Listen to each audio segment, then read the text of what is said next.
All month long, FEMA is encouraging you to think about you and your family and be ready for an emergency. It is National Preparedness Month. And it comes in the midst of the Atlantic hurricane season. ABC 13 meteorologist Elise Smith joining us live in studio with more on the hurricane plans and evacuation process. Right, taking a moment to go over that, as it's something we never want to utilize, Right. but we always have to be ready for that here in Southeast Texas.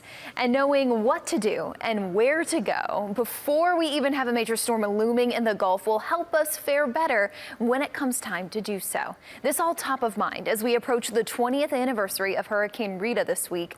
And TxDOT officials tell ABC 13 that the amount of construction we've seen in the past 20 years, the updated plans and routes, is because of the evacuation nightmare the storm triggered here in Southeast Texas.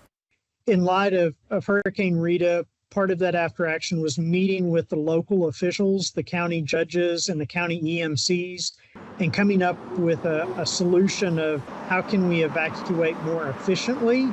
And part of that is using the zip code method instead of saying everybody in the county immediately evacuate or everybody in the region immediately evacuate.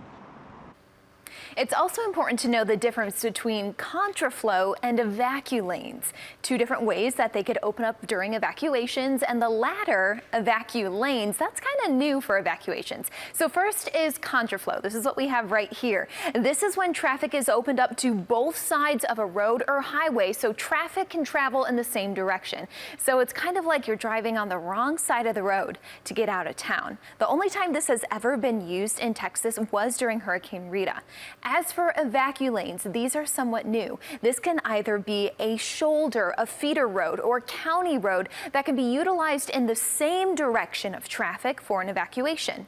In other words, it acts as an additional lane for traffic that otherwise isn't there.